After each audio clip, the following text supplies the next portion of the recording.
দেশনেত্রী বেগম খালেদা জিয়া যদি কবর থেকে উঠে এসে আরেকবার দাঁড়াতে পারে, তার কুলাঙ্গার পুত্র বাংলাদেশের মানুষের সাথে বেইমানি করা জনাব তারেক রহমানকেও ছুঁড়ে ফেলবে। আপনারা এতক্ষণ যে বক্তব্যটা শুনলেন, এটা হচ্ছে জামাত শিবিরের বর্তমান প্রোডাক্ট রাশেদ প্রধান। এই রাশেদ প্রধান দীর্ঘ 17 থেকে 18 বছর বিএনপির সাথে ছিল। বিএনপির সাথে যখন ছিল তখন সে মানুষ ছিল, মানুষের মতো আচরণ করেছে, মানুষের মতো খেয়েছে, মানুষের মতো হেগেছে, মানে কোনো ধরনের কোনো খারাপ আচরণ করে নাই। এই রাশেদ প্রধান যখন জামাত শিবিরের বেয়াদব প্রোডাকশন হাউসে ভর্তি হয়েছে, তখন থেকে সেই কুলাঙ্গার হয়ে গেছে। তো জামাত শিবির বেয়াদব প্রোডাকশন হাউস এমন একটা প্রোডাকশন হাউস, এখানে যে কোনো ভালো মানুষ ভর্তি হবে সেই বেয়াদব হয়ে বের হয়ে আসবে, অসভ্য হয়ে বের হয়ে আসবে, এবং যত ধরনের নোংরামি বদমাশি সব শিখে প্রশিক্ষণ নিয়ে সে বের হয়ে আসবে। তো এই রাশেদ প্রধানের অবস্থা হয় সেই সেম কোয়ালিটি। এই জামাত শিবির বেয়াদব প্রোডাকশন হাউসের কর্ণধার হচ্ছে জামাতের আমির শফিকুর রহমান।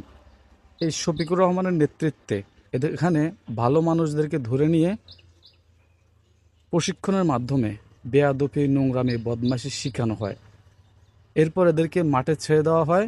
এরা কার সাথে কীভাবে কথা বলতে হবে, কার সাথে কি করতে হবে, কি কি আচরণ কোথায় করতে হবে, কোথায় কি বলতে হবে কিছুই জানে না, বেয়াদবি শুরু করে দেয়। কারণ এদেরকে প্রশিক্ষণ দেওয়া হয় ওইভাবেই, যাতে করে তারা পাবলিক প্লেসে গিয়ে নানান ধরনের বেয়াদবি করতে পারে, উস্কানি বক্তব্য দিতে পারে, নোংরামি করতে পারে। তো এই কুলাঙ্গার 17 বছর বিএনপির সাথে ছিল, কোনো ধরনের বদমাইশি করে নাই, বেয়াদবি করে নাই। যখনই আপনার সে জামাত শিবিরে গেছে, যোগ দিয়েছে, জামাত শিবির বেয়াদব প্রোডাকশন হাউসে ভর্তি হয়েছে, তখন থেকে সেই মানুষ থেকে অমানুষ হয়ে গেছে, 12 বাতারে হয়ে গেছে। এই কুলাঙ্গার আরেকটা ছিল এর আগে, ডারবি নাসির।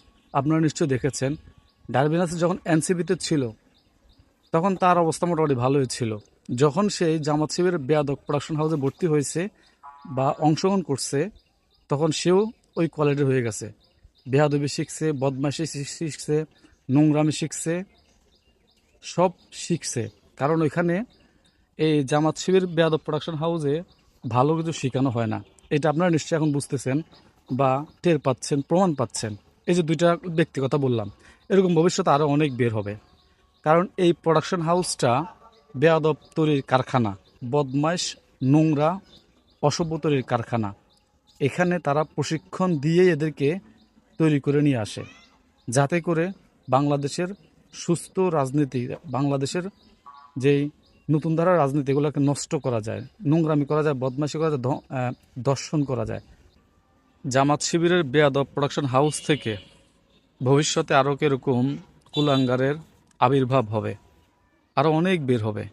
কারণ তারা চাচ্ছে পুরা দেশটাকে বেয়াদব দিয়ে ভরে ফেলতে, যাতে করে কোনো ধরনের সুস্থ ধারার রাজনীতি না থাকে, কোনো ধরনের ভালো রাজনীতি না থাকে, অসভ্যতামি থাকে, নোংরামি থাকে, বদমাশি থাকে। তারা এটাই চাচ্ছে।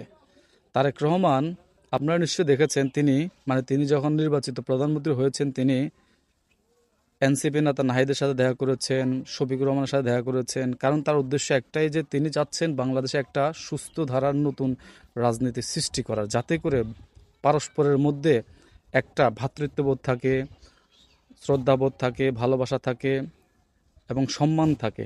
কিন্তু তারেক রহমান চাইলে কি হবে? জামাতের শফিকুর রহমান তো তা চাচ্ছে না।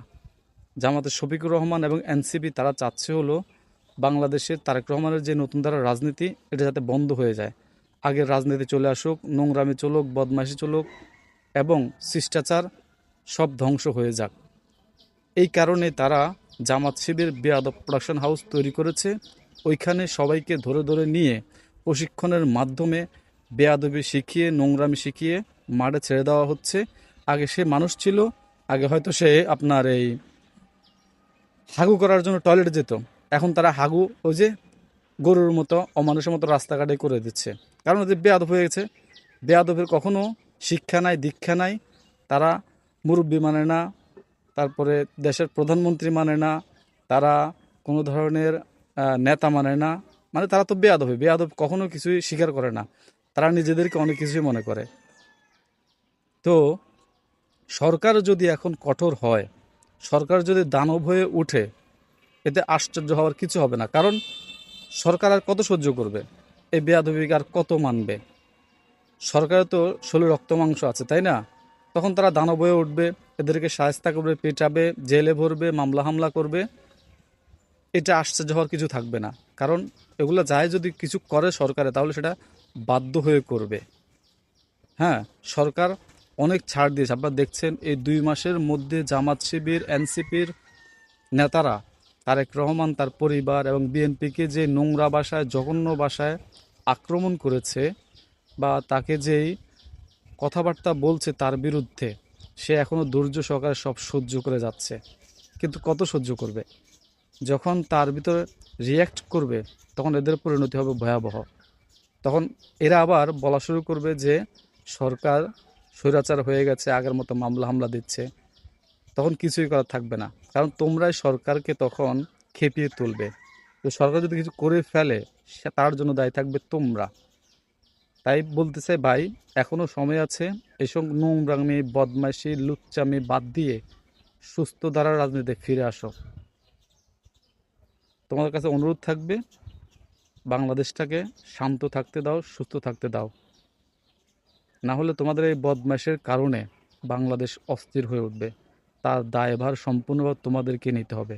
জামাতের আমির সুম্মা শফিক সাহেবকে নিতে হবে, কারণ তিনি জামাত শিবির বেয়াদব প্রোডাকশন হাউসের কর্ণধার।